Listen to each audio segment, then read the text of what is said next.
Hello everyone. Razorblade Mango here, and today I want to talk about one of the biggest horror games of the year, just in time for Halloween, and that would be Silent Hill 2 Remake, published by Konami and developed by Bloober Team. So before I talk about the remake, I'd like to talk a little bit about the original game. Silent Hill 2, to me, when I think about it and when I go back and play it, I realize that it was well ahead of its time when exploring really heavy topics such as trauma, child sexual abuse, and suicide, and among other things, with uncompromising seriousness and weight. I also think Silent Hill 2 is a very carefully considered game. Team Silent crafted a game where all of its images, soundscape, camera angles, and line deliveries were thoughtfully designed to tie into its deep themes and symbolism and to evoke very specific moods depending on what was going on in the story. And I say this because this is a level of care and thought that I have never associated with the remake's developer, Bloober Team.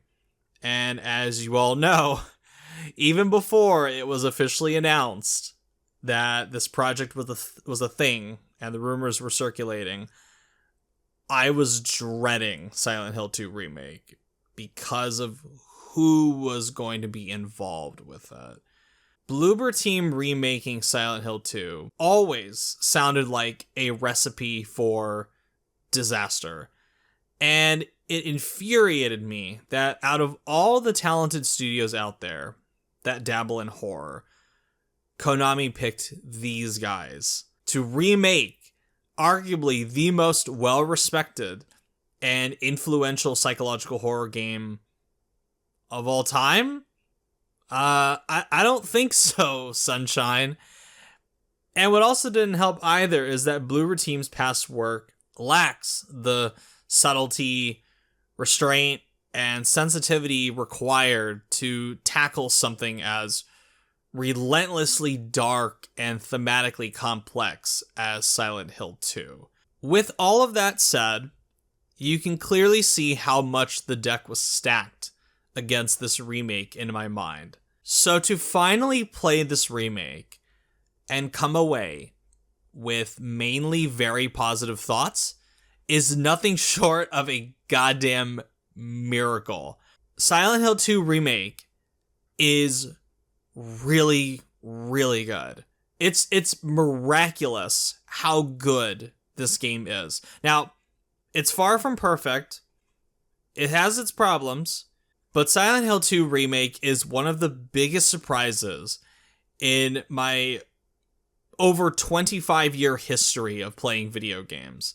I'm going to begin with what I think is far and away the star of the show in both the original Silent Hill 2 and its remake, the atmosphere. In my opinion, even in the best remakes I've played, I always have felt like they have failed to capture the very specific essence of the original games' atmospheres. I think of things like Demon's Souls, Shadow of the Colossus, Resident Evil remakes, all good stuff. But again, in my opinion, they fail to capture the very specific audio and visual presentation that I really enjoyed about those older games. Silent Hill 2 Remake not only captures the original game's atmosphere extraordinarily well, but it heightens it. And it's all thanks to the incredible art direction and the legendary sound design and music from composer Akira Yamaoka. Like the original, it forces you to explore every ugly and horrible nook and cranny of someone's tormented state of mind, and it's a relentless experience. You're constantly surrounded by emptiness and decay. It's one of the most effective portrayals of a living hell in a video game. Maybe the most effective portrayal of a living hell in a video game. And I've always been fascinated in depictions of hell in entertainment. Hell as a concept is fascinating to me because it's tough for the human psyche to comprehend what an indescribably awful place or state of mind it is. And video games mainly portray hell in the usual way, with a volcanic environment, with fire everywhere, and people screaming as devils laugh. And you're stuck there forever. But Silent Hill 2's vision of hell is far more frightening to me because of how believable it is. It's a hell of someone's own creation, and they're trapped in a place that constantly torments them with the worst parts of their past thoughts and feelings. And this torment never ends. You are forever stuck in a cycle of agony that is tailor-made for who you are and what you've done. You are forever trapped experiencing the worst thing you've ever done and all of the horror it comes with. That to me is far more frightening than a volcanic world surrounded by fire and laughing devils. And that ugliness is reinforced by the visual element of this game. Whether you're outside, inside, and anywhere else in between, you are constantly surrounded by tight walls that seem to just box you in and never provide any comfortable room or space. And even when you're thrust into an open environment, it always feels like something is watching you, just waiting to jump at you. And you're always walking in either thick fog or complete darkness.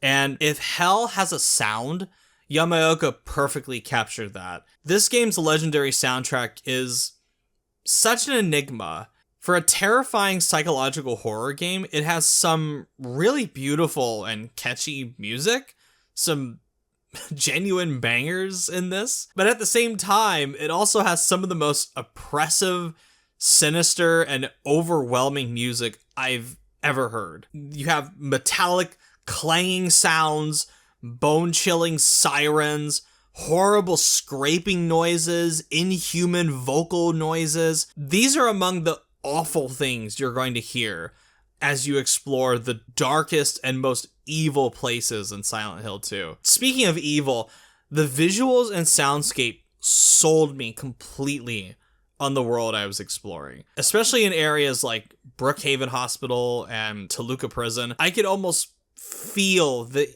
evil and suffering permeating the air. It's almost like I understood immediately the negative and vile energy of the places the game made me explore, and I couldn't wait to get the hell out of there as soon as humanly possible. This game does a masterful job of getting under my skin. And like I said, whether I was exploring the outdoor areas in broad daylight or a prison deep underground, I never felt safe, and I never felt like I was given a chance to breathe or relax. It fucked with me so badly that at one point I thought I had experienced an auditory hallucination. It sunk that deep into my mind. And I have no shame in admitting this game was an endurance test for me. It's a game that tired me out after a few hours of playing it. I had to regularly take breaks just to give my senses a rest and recompose myself. It got me. It got me so much that it bled into my dreams. Because after the first night of playing this, it gave me a nightmare. And if your reaction to what I'm saying is something like, that doesn't sound fun at all, yeah, it's not. It's not meant to be. Before Konami drove this series into the ground during the late 2000s and early 2010s, Silent Hill was always very different from other horror games like Resident Evil, Fatal Frame, and Clock Tower, to name a few. While scary at times, those games are designed with an element of fun in them. Silent Hill 2 is not designed to be this way because of the very serious and disturbing themes it's probing. I thought Bloober Team did a wonderful job faithfully recreating that atmosphere almost too well. Because if there's one thing this game needed to do, besides bring the series back into mainstream relevance, it was to remind people of what Silent Hill at its creative peak could be capable of. Now, speaking of the gameplay, and this is an area that I really want to give compliments to Bloober Team on, because this is Bloober Team's first time doing a real combat system. And I really liked the combat in this game, to my great surprise, because again, this was Bloober Team's first time making a real combat system. None of the combat or shooting or even the sound effects looked good in the early trailers for this game, but they did a hell of a job with the combat. I thought the combat was crunchy. It felt really good. And it also had the right amount of clumsiness that makes sense for a normal person like James. And even normal combat difficulty, I sometimes felt like I made it through a fight by the skin of my teeth. And it could be both visceral and exhausting at times. And like I said, it's not designed with an element of fun to it, but it's satisfying. And even the gunplay strikes a really great balance between competency and clumsiness. You know, James is not a professional. He's not Leon. He's not Chris Redfield. He's just a normal guy. So an element of clumsiness and jank is okay, but it had to feel good to actually play. And I thought they struck a really great middle ground between the two. And that extends to the puzzles as well, which I thought were really engrossing. What I love about the puzzles is how they tie into the themes of this game, like sin, betrayal, absolution, death. And if you're paying attention to what the puzzles are telling you and having you do, not only will you understand them better mechanically, but you'll understand the game itself on a narrative level more. And even the puzzles that are changed in this remake retain their insight into the themes and symbolism of the game. I think of things like the Lady of the Door puzzle, the music box in the hotel, the coin puzzle, the hangman puzzle. All of these puzzles gave me a deeper understanding of what Silent Hill 2 was trying to explore. I thought they provided enough visual cues for me to understand the puzzle without beating me over my head with stupid hint-like dialogue from James. You know, the stuff that games like Spider-Man 2 and God of War Ragnarok, like the fucking PlayStation exclusive games do. Nothing like that here, thankfully. So moving on to level design and pacing, and I think this is where most of my issues with the game lie. So the positives. I think it has great level design with that classic horror flow of slowly unlocking new doors to find main story items and optional rooms that might give you ammo and healing items. It does a great job rewarding exploration. The map from the original game and how helpful it is make their return here, and it's better than ever. The boss fights are a substantial improvement compared to the original. There are some bosses in the original game that just look silly based on the heightened emotional state of what's going on in the story. I think of, for example, one of the bosses towards the end of the game was always the worst part of the original, and here they changed it to be easily my favorite boss fight in the entire remake. I loved it. Now, the pacing. The pacing can definitely drag at times, and that is definitely a problem because of it being a remake of a shorter game. Because you can beat the original game in maybe 5 to 6 hours if you know what you're doing. But Bloober Team have doubled the length in this remake, and I think I finished the game in about 21 to 22 hours because I was taking my time with it. And it definitely feels much longer than it needed to be to sustain my interest throughout the whole thing consistently. And what doesn't help the pacing either is the minimal enemy variety. For the original game's length, the amount of enemies is fine. But for a remake that's more than double the length, it needed more variety. There were definitely times, especially during the longer levels, like Brookhaven Hospital and the Labyrinth, where I did kind of start to get tired of what I was doing in a bad way. But thankfully, just when I was starting to reach the point of going, okay, guys, let's speed this up. Let's wrap this up. Thankfully, it moves on, or it threw something interesting my way. And what was extra annoying about the enemies in this game are the mannequins.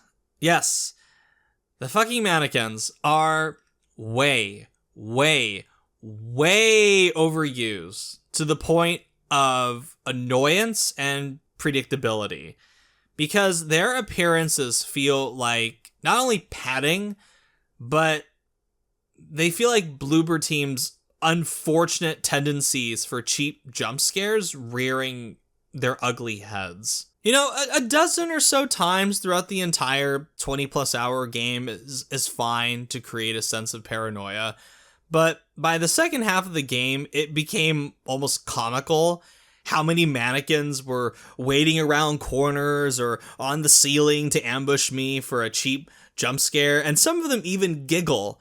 I remember going into a couple of rooms and hearing a mannequin go hee hee hee in the corner, and I knew right away, oh, there it is. Bam! Just shot it. So, mannequins, tone it down. That's something that really should have been taken care of before the game came out. Hopefully, if you're playing this on PC, there's some kind of mod that gets rid of a lot of the mannequins. You know, some of their presence is fine in the game, especially in Toluca Prison, where it's meant to make you feel scared and paranoid that these creepy ass things are crawling around on the walls and the ceilings and you can't hear them.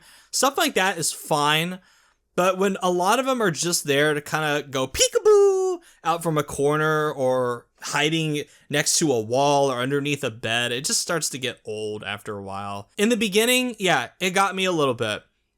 15, 20 hours in, kind of annoying. Now, let's talk about the graphics and performance. So, I played this game on PS5 in performance mode, which can be rough at times.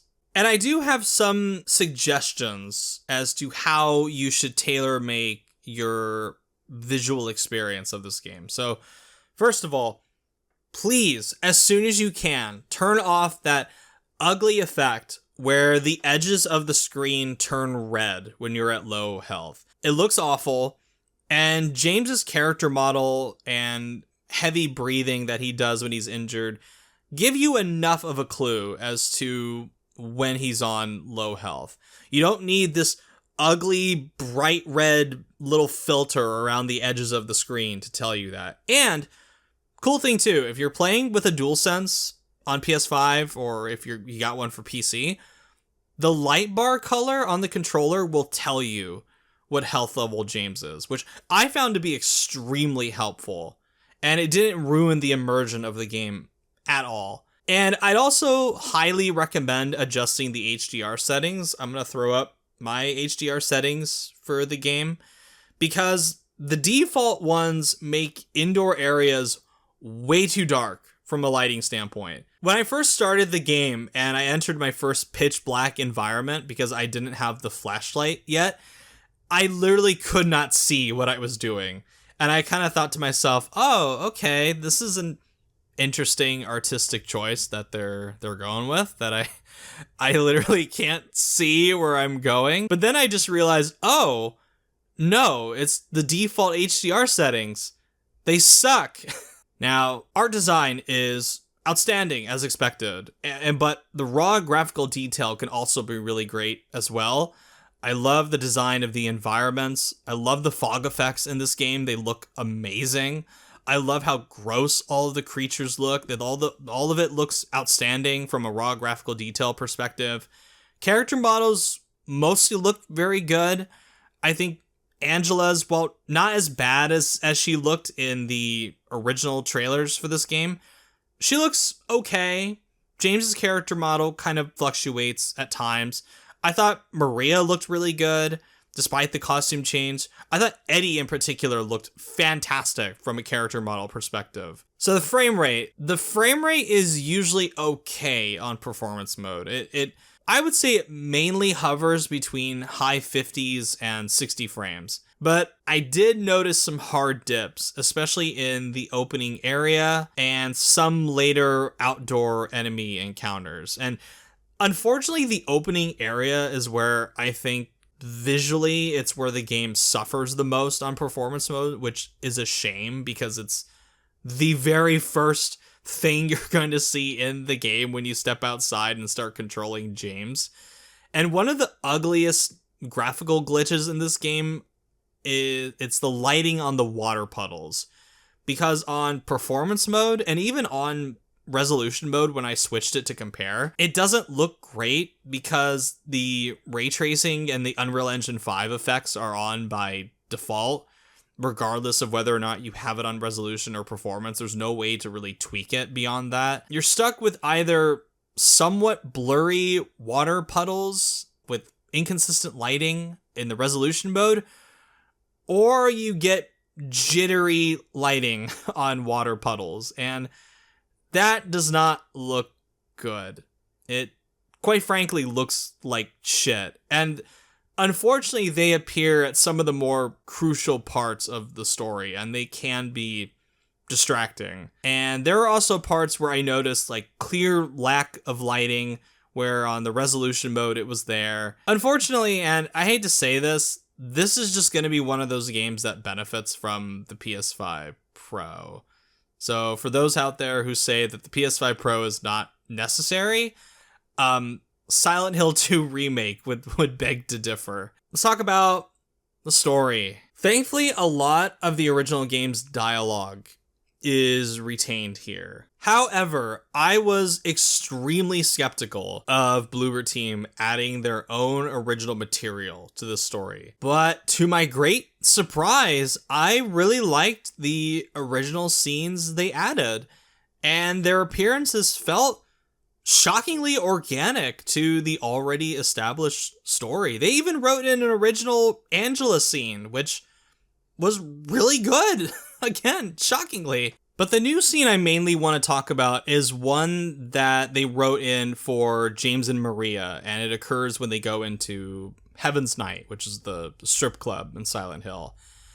Because there's a moment in it that I found really intriguing from a character perspective. There's a bit where Maria is at the bar and she starts pouring James and her a drink of alcohol, and Maria offers it to James, and James just looks at it and he doesn't make it go for it. Through really good animation and visual storytelling, you can see that James is wrestling in his eyes as to whether or not to pick up the drink and have alcohol. It's a moment that says a lot without almost nothing at all from a dialogue perspective. James doesn't go on this little diatribe about how, my wife was sick, and when my wife was sick, I abused alcohol. I crawled to the bottom of a bottle and all that. No, there's nothing like that.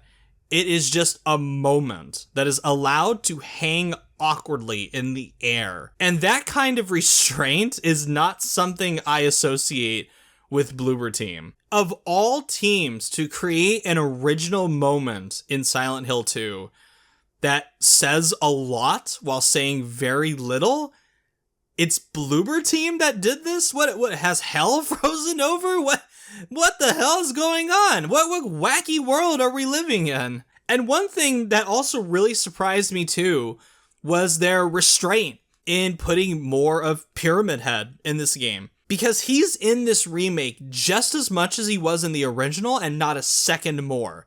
And I was stunned to see that his presence wasn't amped up at all to a tiring degree, considering he is unfortunately the unofficial mascot of Silent Hill. To see Bloober Team have an opportunity to add way more of Pyramid Head in a remake of his own game, by the way, and not take that opportunity, to me, says a lot about Bloober Team's respect for the artistic intent of the original game. And it is an impressive degree of restraint that I didn't know Bloober Team possessed. Voice acting. While I think Mary/Maria's performances are the highlight of the cast in the original game, it's ironic that they're the weakest performances in the remake. And she isn't bad, she's just inconsistent. And sometimes her delivery is very good, like the iconic jail cell scene in the labyrinth. And sometimes it's really, really flat. And that flat delivery ruins the best bit of acting from the original game. The biggest gut punch of the original game is just ruined in this game because of the voice acting. And I have to wonder if the actress delivering this dialogue so flatly was just given really bad direction in the recording booth, because none of the raw nature or genuine human emotion of that moment is here in the remake, and that was extremely disappointing. Thankfully, everyone else in this remake is outstanding. I thought James's voice actor was far better than I expected him to be. I really liked who they got as Eddie. I thought Laura was much less annoying in this remake compared to the original. And Angela in particular, I thought her actress gave an excellent performance. And going back to James, one thing that I appreciate that they retained is the very appropriate passivity throughout most of the game. Because some people would call his acting wooden and strange, but there's a very clear reason for why it is the way it is. And it adds so much to the strange vibe of Silent Hill 2. And it's not until the appropriate time does James's voice acting get more emotional. And it's great when it does. It completely outshines the terrible new voice performances in the HD collection, the version of Silent Hill 2. Just sorry, Troy Baker. You suck in Silent Hill 2 HD version. Sorry. James's voice actor here, much better. And Angela, I mean, wow. Angela's voice actress, it's maybe my favorite performance of the year in a game. And the actress really nails Angela's odd vocal tones and manic jumps in emotion. And she absolutely brings out the inner torment that Angela is going through. And that thankfully extends as well to the iconic scene where Angela walks up the flaming staircase, and it's still haunting. And even with the changes in that scene, and even though that final line from Angela is delivered very differently here, it still gave me chills in a very depressing, sad way. In conclusion, I would like to end this video by answering two questions. 1, does this restore my faith in Konami to deliver good stuff? And 2, does this convince me that Bloober Team should continue to make their own original games? And my answer to both of those questions is no. So, Konami still has a lot to prove to me. Just because they worked on a really good Silent Hill 2 remake, that doesn't automatically restore my faith that they know what they're doing with this brand. I mean, look at Silent Hill, the short message. If Silent Hill 2 Remake is one of the best games I've played this year, you have the opposite end of the spectrum with Silent Hill, the short message, which is one of the worst fucking things I've ever played. However, if they start getting a consistent, high-quality cadence with their Silent Hill releases, like if that Silent Hill Townfall game comes out and that's really good, if Silent Hill F, which I'm intrigued by more now, comes out and it's really good, fine. Then we can have a serious conversation about maybe Konami knows what they're doing with Silent Hill. But as it stands, even after Silent Hill 2 Remake, no. I don't trust Konami fully to do this well. They still have a lot to prove to me. Bloober Team, I'm going to be less harsh about because they're not the stewards of Silent Hill, but I still think they should stick to working with already great frameworks. Clearly, I think their talent lies in repurposing someone else's work rather than making their own stuff. Silent Hill 2 Remake isn't enough to get me excited for things like Chronos, that Chronos game that they announced recently. And I don't care if they're now saying things like, "Whoa, we're done making shitty games." I still don't trust them when they're left to their own devices. However, if I see Konami giving them a chance to remake Silent Hill 1 or 3, which in my opinion would be the most logical next step, I wouldn't mind that now. And that is something I never thought I would say, because it's Bloober Team.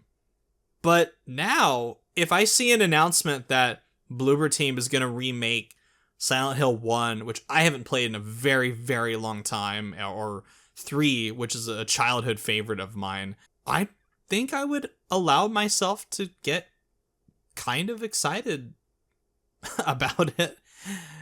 And regarding Silent Hill 2 Remake, do I recommend this game? I say absolutely, with one single caveat, and that it is a game that is not going to be for everybody, even horror fans, because my words don't really do justice to how bleak and dark and relentless this game is. So if you can handle its subject matter and its crushing atmosphere, then I highly recommend Silent Hill 2 Remake. The fact that it made me extremely stressed and I never want to put myself through this descent into hell again, like, those two things sound like bad things, but they are two of the highest compliments I can possibly give to this remake and to Bloober Team. Yeah, if you're looking for a really, really fucking good horror game to play this Halloween and you have a PS5 or a really good PC, I highly recommend Silent Hill 2 Remake, and I'm flabbergasted that I'm even saying that. So, well done, Bloober Team. Again, words I never thought I would say, but they did a hell of a job with this remake. They really did. So, anyway, thank you so much for watching. If you like what you see, subscribe. Let me know what you think about Silent Hill 2 Remake. And as always, I am Razorblade Mango. Thank you so much for watching, and I will catch you all later. Happy Halloween, everyone. See ya.